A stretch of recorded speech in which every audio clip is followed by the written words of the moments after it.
سيدنا الحسين عليه الصلاة والسلام سيدنا الحسين عليه الصلاة والسلام سيدنا بنات الرسول حقا بنا لا إله إلا الله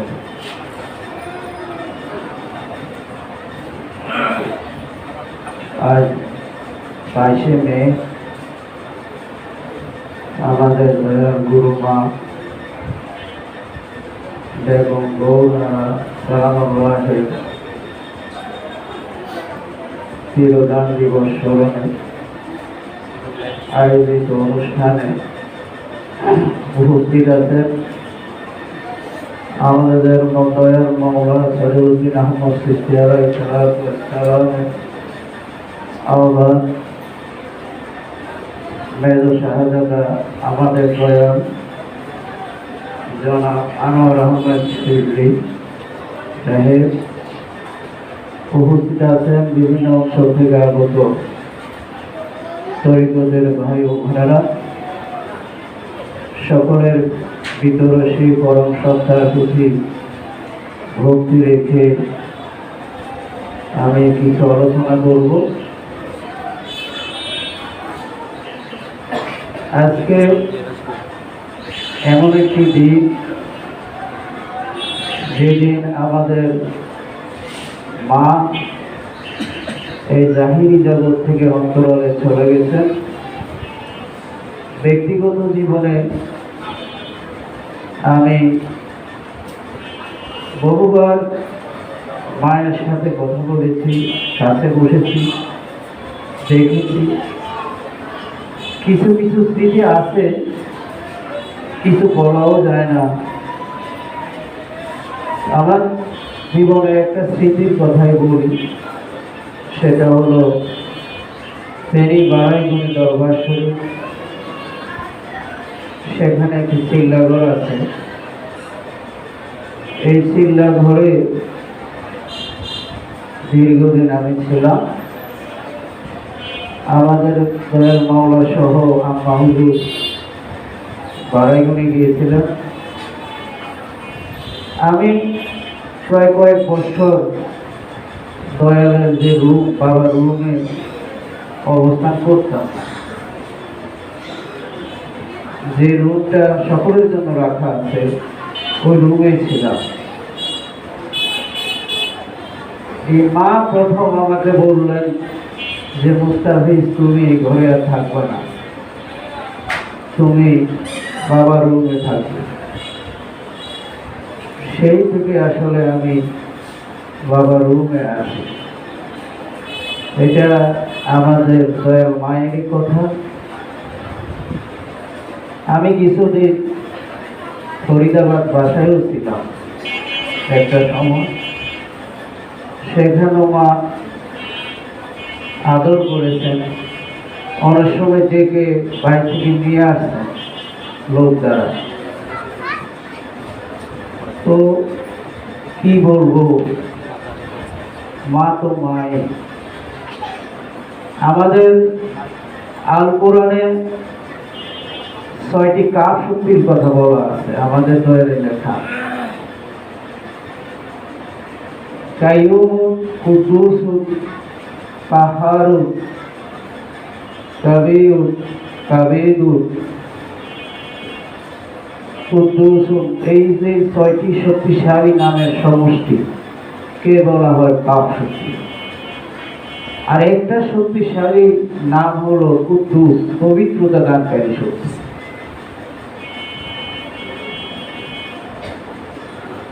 একজন লাভবানের সদস্য, perfect lord গুরু যিনি, তিনি কুদ্দুস গুণের অধিকারী।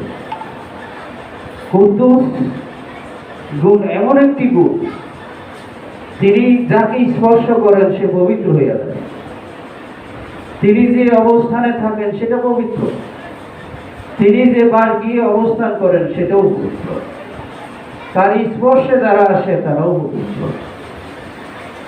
তাহলে এমন একজন দয়াল আমাদের, যিনি perfect lord guru, there is no doubt of our মুর্শিদ।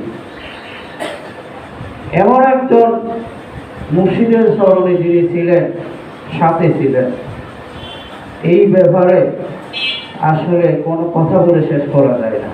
তিনি নিঃসন্দেহে কুপরস্থ একজন ব্যক্তিত্ব ছিলেন।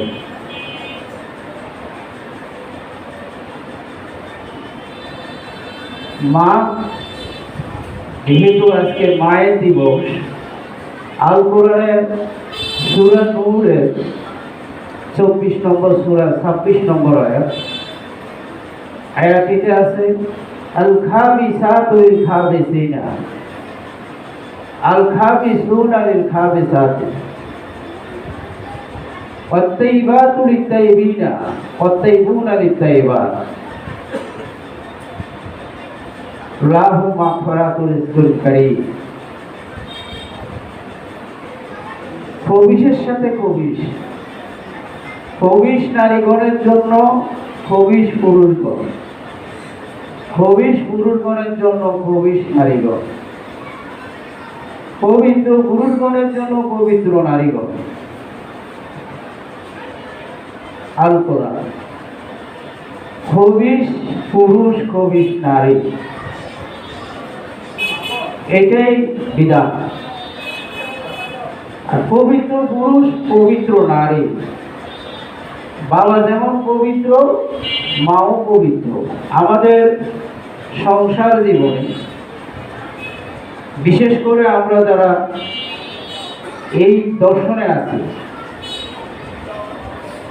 আমাদের মাঝে একই তরিকা, অর্থাৎ এই দর্শনের ছেলে মেয়ের সম্পর্ক বিবাহ হওয়া উচিত। এটা আর করে না। আরেক জায়গায় আছে ঐশ্বর্যশালী সুন্দর সুপুরুষ, তাকে নিকা করিও না। অপরের বাসায় কাজ করে চাকর ইমানদার, তাকে নিকা করো। মেয়েদেরকে বলা হয়েছে আল কোরআন, পুরুষদেরকে ছেলেদেরকে বলা হয়েছে সুন্দর রূপরী, এই রূপসী কন্যা ঐশ্বর্যশালী ব্যক্তির কন্যা, তাকে নিকা করিও না। অপরের বাসায় কাজ করে ইমানদার সাধক, তাকে নিকা করো। আমাদের দর্শনেই আছে, বাবারই লেখা। এটা কি আমরা মানি? এখন আমাদের অঞ্চলে কুমিল্লাও আমরা দেখি, আমি নিজে বিভিন্নভাবে ভুক্তভোগী, ছেলে মেয়েদের দেখা যায় নিতে বলে তরিকার মেয়ে না হলে সংসার করবো না, কিন্তু যখন দেখতে যায় তখন অনেক কিছু দেখে, মন মতো না হইলে হয় না। এখানে যদি স্যাক্রিফাইস না থাকে, কিছু না কিছু তো আপনাকে স্যাক্রিফাইস করতে হবে। আপনি 16 আনা দেখেন, তাহলে তো ওখানে হয় না। কারণ আমরা লোকজন কম, আমরা এমনিতে লোক সংখ্যা কম, একটা মেয়ে খুঁজে পাওয়া কঠিন। আর একটা মেয়ে থাকলে একটা ছেলে খুঁজে পাওয়া কঠিন। কিন্তু যারা আমরা দর্শন করি মা বাবা, এখানেও দেখি যে আমাদের মধ্যে সেই বাক বিচার আছে। সর্বদিকে চায়, সর্বদিকে না হলে হবে না। তো এটা কি কোরআন মানা হলো? হলো না। তাহলে আজকে যে মায়ের দিক আমাদের জন্য শিক্ষণীয় বিষয়টা, আমি তো বলবো আমাদের যে বিবাহিক সম্পর্ক, বৈবাহিক যে সম্পর্ক, এই সম্পর্কটা ওই যে সহধর্মণী মাওলানা সাহেব বলছিলেন, একই ধর্মের অনুসারী। আপনি আমাদের এই ফিলোসফি অনুসরণ করেন, আপনার স্ত্রী করে না, সেখানে আপনার সাধনা তো হবে না, হতে পারে না। আপনি ঢাকা রওনা হয়েছেন, ঢাকা আমাদের গুরু মায়ের উরুস মোবারক, কিন্তু আপনার স্ত্রী সহধর্মণী না হলে বাধা প্রয়োগ করবে, আসতে পারবে। এমনও লোক জানা আছে আবার যে বুকের গলার কানারের মধ্যে দোষে সামনে দাঁড়ায়, এই কই যা। আমাদের এলো ভোর রাতে ধ্যানে বসছে, দেখা যায় পানি মারছে স্ত্রী মাদ্রাসা চাকরি করে, কিসের ধ্যান কি এগুলি এই বাসায় চলবো না, এটা বিপদ না। আরেক ঘটনা আছে, স্ত্রী তার স্বামীকে তালাক দিতে অ্যাভয়েড করে চলে গেছে শুধু ধর্মের জন্য। তুমি যদি এই ধর্ম না ছাড়ো তাহলে তোমার ঘরে থাকবো না। টাকা দ্বারা মীমাংসা করা হয়েছে। আর সবচেয়ে বড় বিষয় আমি যেটুকু বুঝছি, যে একটা ছেলে যদি এই দর্শনের বাইরে সংসার করে, শুধুমাত্র তার ইহু জীবন ক্ষতিগ্রস্ত হবে না, পরবর্তী জীবনও তার ক্ষতিগ্রস্ত হবে। আমরা এটা মনে করতে পারি না আমি এই জন্মে মুক্ত হয়ে যাব, আমি এই জন্মে অলিয়াল্লাহ হয়ে যাব। এটা ভুল ধারণা আমার মতে। আপনি আমল করেন, যে মেথড দেয়া আছে আল কোরআন, মাওলার লেখা মানে তারই কথা। আমল করে অন্তত নেক্সটের জীবনে যদি একটা ভালো দেহ নিয়ে আসতে হয়, ভালো একটা দেহগণ নিয়ে আসতে হয়, তাহলে আমল ছাড়া কি হবে? হবে না। আপনার যতটুকু আপনি আপনার কামনা বাসনা, শরীরভূত তাড়না এবং বস্তুগত যে বিষয়, ধর্ম রাশি, সংস্কার রাশি, যতটুকু আপনি সালাত যাকাতের মাধ্যমে ত্যাগ করতে পারবেন, সেই ত্যাগের পরবর্তী অবস্থা নিয়ে আপনি নেক্সট জীবনে আসবেন। আপনার বয়স যদি 80-90 হয়, আমল ছাড়া কর্মফল পরিবর্তনের কোনো সুযোগ নাই। হতাশ হওয়ার কিছু নাই। আমি চিটাং যাব, কেউ বিমানে যাচ্ছে, কেউ বাসে যাচ্ছে, আমরা সকলে একটা গন্তব্যস্থল আমাদের লামুকা, ওইদিকে আমরা রওনা হয়েছি। কেউ হয়তো দ্রুত যাচ্ছে আর কেউ ধীরে ধীরে যাচ্ছে, লক্ষ্যস্থল ঠিক আছে। কেউ আগে যাবে, কেউ পিছনে যাবে, কারণ যার আমলের গতি যত বেশি, সে দ্রুত আল্লাহর কাছে পৌঁছে যাবে। এটাই স্বাভাবিক। তাহলে হতাশার তো কিছু আমি দেখি না। লালন সাইজি গানে বলছেন, মায়েরে বলছিলে বাবি বাপের ঠিকানা। আরেক জায়গায় বলছে, আমারে আর মারিস রে মা, আমি আর নদী চুরি করবো না। আরেক জায়গায় বলছেন, আদি ইমাম মেয়ে, ঘরের আদি ইমাম মেয়ে, আদি মক্কায় মানব দেহ দেখ না রে মন মেয়ে। এই দেহটা কাবা। আরব দেশে হযরত ইব্রাহিম আলাইহিস সালাম যে ঘর বানিয়েছেন সেটাও কাবা, সেটা দেহের প্রতীক। এই দেহের প্রতীকটা কাবা, কিন্তু নারী কাবা। কারণ এই কাবার ভিতরে সাপের মূর্তি আছে, বাঘের মূর্তি আছে, কবুতরের মূর্তি আছে। বাঘ দ্বারা বোঝায় হিংস্রতা, সাপ দ্বারা বোঝায় শত্রু, আর কবুতর দ্বারা বোঝায় প্রেম। আর এই বিষয়গুলি আমাদের মধ্যে আছে, তাই আমরাও নারী, কাবাও নারী।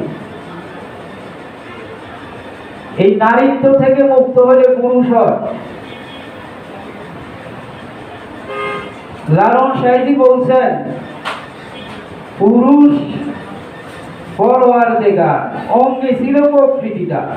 এই বিশ্ব জগৎ দুইটা ভাগে বিভক্ত, একটা হলো পুরুষ আর একটা হলো নারী, প্রকৃতি।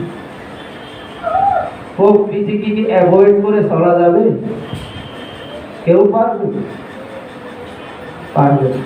পুরুষ তো মুক্ত হয়ে গেছে, তিনি পুরুষ, আর সকলেই নারী।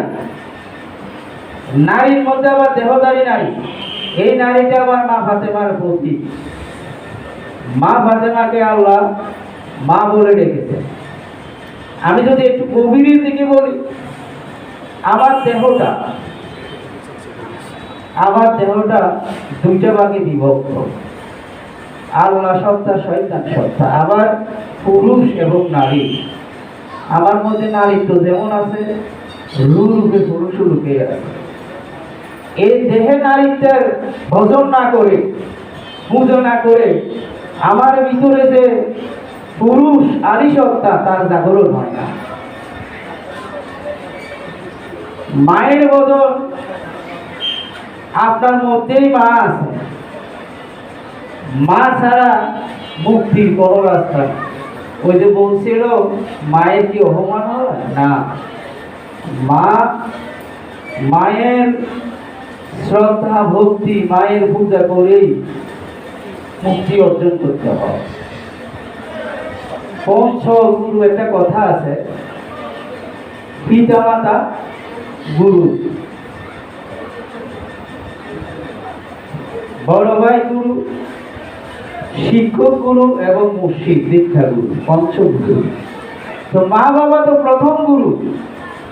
এর মধ্যে important person of our mother, আমাদের মা, তিনি রবের কাজটা করেন। রব্বুল আলামিন বাংলা কি লালন পালনকারী, রবের বাংলা হলো লালন পালনকারী। এই মা আমাদেরকে গর্ভে ধারণ করে এবং মায়ের থেকে আমরা আহার সেবা নিই। খেয়ে ওই যে লালন সাহিত্য বলছে, মানুষ বললে সোনার মানুষ হবি, মানুষ ছাড়া খেপারে তুই মূল হার। মানুষের মানুষ গাথা দেখতে যেমন আলোকলতা, জেনে শুনে মোরাও মাথা গাছে তুলবে। আলোকলতা স্বর্ণলতা আমাদের দেশে অন্য গাছের উপরে থাকে এবং অন্য গাছের রস খেয়ে বেঁচে থাকে, অন্য গাছ থেকে আহার করে, এটা বলছে আলোকলতা। বিশেষ করে আমরা মায়ের গর্ভে যখন অবস্থান করি, তখন মা থেকে আমাদের এই খাবার বেঁচে থাকার উপকরণ নিতে হয়। তারপরে পৃথিবীতে আসার পরে একটা সময় মায়ের উপরে বিশেষ করে নির্ভরশীল, পিতার এমন কোনো দায়িত্ব এখানে থাকে না। মা সন্তান প্রস্রাব করে, পায়খানা করে, সেখানে আবার অবস্থান করেন তিনি।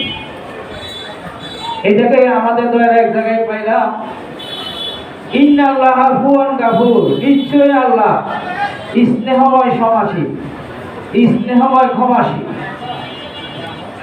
আল্লাহর একটা গুণ আফু, সেই গুণটা মায়ের আছে। মা সন্তানকে অতি কষ্ট করে স্নেহময় হইয়া তিনি লালন পালন করে তিনি বড় করেন। অতএব তিনি গুরু। সন্তানের উচিত হাকিকতে পিতা মাতাকে ভক্তি করা, মাকে ভক্তি দিতে হয়, না হয় দায়িত্ব অস্বীকার করা। মাকে ভক্তি দেওয়া ছাড়া সুযোগ্য সন্তান হয় না। যে সন্তান মায়ের সাথে বেয়াদবি করে, এই সন্তান ভালো না, সে মুর্শিদও মানবে না। যে সন্তান পিতা মাতার বাধ্য সন্তান, সেই গুরুমুখী হইয়া গুরুর বাধ্য হতে পারে। যে অবাধ্য সন্তান, সে গুরুর কাছে there is surrender of his murshid, পরিপূর্ণভাবে সে সারেন্ডার করতে পারে, পরিপূর্ণভাবে সমর্পিত হতে পারে না। আসলেম শব্দ থেকে মুসলিম, আসলেম হলো সমর্পণ। আগে তো মা বাবার কাছে সমর্পণ থাকতে হবে। মা বাবার কথা যে শোনে না, সে গুরু বাক্য শুনবো কি করে? তো আমাদের গোড়াই দোষ। সূরা দাহারের একটা আয়াতে আছে, ইন্না খালাকনাল ইনসানা মিন নুতফাতিন আমশাজ নাবতালি ফাজালনাহু সামিয়্যান বাসীর। নিশ্চয়ই আমরা সম্মিলিত সূত্র হইতে রূপান্তর করি, তার জন্য আমরা তাকে করিয়েছি শ্রবণ এবং দর্শনকারী সম্পন্ন। এই আয়াতের মাঝখানে কাফ অক্ষর আছে, কাফ দ্বারা বোঝায় কাফ শক্তি। সম্মিলিত শুক্র আমশাস, অর্থাৎ মা বাবার সম্মিলিত শুক্র, এর মাধ্যমে সন্তান তৈরি হয়। এই আয়াতের ব্যাখ্যায় আমাদের দয়াল লিখছেন, সূরা দাহারে দেখবেন, বাবা কাপ শক্তির অধিকারী, মাও কাপ শক্তির অধিকারী। সেই ঘরে যে সন্তান আসবে, সেই সন্তানটা হলো মাসুম, জন্মগতভাবে মাসুম। পিতা মাতা দুইজন কামেল, একজন হলেও হবে না, দুইজন কাপ শক্তির অধিকারী, মুমিন এবং মুমিনা, আত-তাইয়িবুন আত-তাইয়্যিবাত, পবিত্র এবং পবিত্রা, দুইজনের সম্মিলিত শুক্রের মাধ্যমে যেই সন্তান জন্মগ্রহণ করে মাদারজাতুলি, জন্মগতভাবে কামেল, তাদের সাধন ভোজন করে কামালিয়াত অর্জন করতে হয় না। তিন ধরনের শিশু পৃথিবীতে আগমন করে: মাসুম শিশু, ইনসান স্বভাবের শিশু এবং জিন স্বভাবের শিশু। পিতামাতা দুইজন মুমিন মুমিনা, তাদের সন্তান হলো জন্মগতভাবে কামেল। যেমন ঈসা আলাইহিস সালাতু ওয়াস সালাম 3 দিন বয়সে তিনি বলছেন, কালা ইন্নী আব্দুল্লাহ আতানিয়াল কিতাবা ওয়া জাআলনি নাবিয়্যা, আমি কিতাব প্রাপ্ত, আমাকে নবী বানানো হয়েছে, ওয়াসানি বিস সালাত ওয়াল যাকাত, আমাকে ওসিয়ত করা হয়েছে সালাত এবং যাকাতে, মা দুমতু হাইয়া, যতক্ষণ জীবিত থাকবো। মাওলা হাসান, মাওলা হুসাইন 12 ইমাম, 14 মাসুম, 12 ইমাম, এরা সকলে মাসুম। খাজা বাবার 3 সন্তান এবং 1 কন্যা মাসুম। সত্য, মা বাবা দুইজনে কামেল। তারপর যে গুরু ভক্ত লাভবান নফস সাধনায় নিয়োজিত আছে, মা বাবা, তাদেরকে বলা হয় সাধক আমানু। এই সাধনার কালে যে সন্তান জন্ম হয় সেটা হলো ইনসান। এই ইনসান স্বভাবের মা বাবার ঘরে ইনসানের জন্ম হয়। আর যারা মুর্শিদ নাই অথবা মুর্শিদের কাছে গিয়েছেন কিন্তু এখনো জিন স্বভাবের মধ্যে আছেন, জিন স্বভাব কি সেটা আমরা জানি, কোরআন দর্শনে বলা আছে। যার মধ্যে আমিত্ব বেশি, যার চাহিদা বেশি, যার কামনা বাসনা বেশি, যে গুরু বাক্য মানে না, সে জিন স্বভাবের মধ্যে আছে। আর তার ঘরে যে সন্তানের জন্ম সেটা হলো জিন স্বভাবের শিশু, জিন আগুন থেকে তৈরি। এটা আছে সূরা আর রহমান, ওয়াজান্না মিন মারিজিন মিন নার, জিন ধোঁয়াবিহীন আগুন হইতে সৃষ্টি হয়, তৈরি হয়। পিতামাতা মস্তিষ্কে যে দুনিয়া ধারণ করে আছে বিষয়, এই বিষয়ে অগ্নি সৃষ্টি করে, এটা নাম নার আগুন। এই আগুনের ধোঁয়া নাই, বাবাও সৃষ্টি করে, মাও সৃষ্টি করে, দুইজনের অগ্নির জন্মদাতা রাহাব, অগ্নিশিখার পিতা, তাব্বাত ইয়াদা আবি লাহাবি ওয়া তাব্বা, আছে না কোরআন? এটা দেখবেন আছে না, আমার তফসিরে আছে যে অগ্নিশিখার পিতা, মা বাবা দুইজনে অগ্নিশিখা সৃষ্টি করে। এই অগ্নির মাধ্যমে তাদের ঘরে যে সন্তান আগমন করে সেই সন্তান হলো জিন স্বভাবের শিশু। 3 ধরনের শিশু পাইলাম: মাসুম শিশু, ইনসান স্বভাবের এবং জিন স্বভাবের। আমাদের পারিবারিক জীবনে আমাদের এগুলির প্রতি লক্ষ্য রাখা উচিত। আজকে মায়ের সেই তিরোধান দিবস, মা সম্পর্কে বলতে গেলে আমাদের এই বিষয়গুলি আল কোরআনে যেভাবে আছে সেগুলি আমাদের বোঝা উচিত এবং মুর্শিদ অর্থাৎ গুরু কেন্দ্রিক হয়ে চলা উচিত। মুর্শিদ কেন্দ্রিক অনেক কিছু জানারও আছে যেগুলি বলা যায় না, অনেক তত্ত্বগত আছে। প্রত্যেকটা বিষয় জাহের এবং বাতেন। আপনারা এখন মানুষ, আমরা অনেকে আছি জাহের, এমন অনেক ভাই ছিল এখন নাই, সে বাতেন হয়ে গেছে। তা আমি নিজে তো জাহের, আমি নিজে বাতেন। আল্লাহ বলতেছে ওয়ালা ওয়াল ওয়ালাকে ওয়াল জাহের ওয়াল বাতেন। আপনি আল্লাহকে দূরে খুঁজবেন কোথায়? আপনি আদিতে ছিলেন, মাঝখানে আপনি জাহের হইতেছেন, বাতেন হইতেছে। আবার এক সময় যখন আখেরে বুঝবেন জান্নাতে, তখন শেষ হয়ে যাবে, জীবন শেষ, মুক্ত হইলেন, মানে আর আপনার জন্মচক্র নাই। আখেরে না পৌঁছা পর্যন্ত, মুক্তি অর্জন না করা পর্যন্ত আপনি জাহেরে বাতেনে আছেন। তাই there is nothing in this world without Allah. Everything is Allah. আল্লাহর অস্তিত্ব ছাড়া পৃথিবীতে কিছু নাই। প্রত্যেকটা অস্তিত্ব আল্লাহর নিদর্শন, আল্লাহর আয়াত। তাই আমাদের দয়াল তিনটা ভাগে তিনি বিভক্ত করেছেন, আহাদ, সামাদ, লাসারি। সামাদিয়াত যারা, তারা মুক্ত পুরুষ, আর বাকি সকলে আমরা আহাদের অন্তর্ভুক্ত। আমরা দুর্বলতার মধ্যে আছি, আমরা শিরিকের মধ্যে আছি, আমরা পাপ সাগরে হাবুডুবু খাইতেছি। একটা কথা এখানে মনে আসলো, আমাদের সাধারণ মধ্যে আছে অবি হাক্কে ফাতিমা ওয়ান্তা বাতিরিস সামাওয়াতি ওয়াল আরদ। তুমি হলে পাতারা করো, জন্ম মৃত্যু, জন্ম মৃত্যু, পাতারা সামাওয়াতি ওয়াল আরদ। দেহ মন যিনি বিচ্ছিন্ন করেন, ভাঙবে।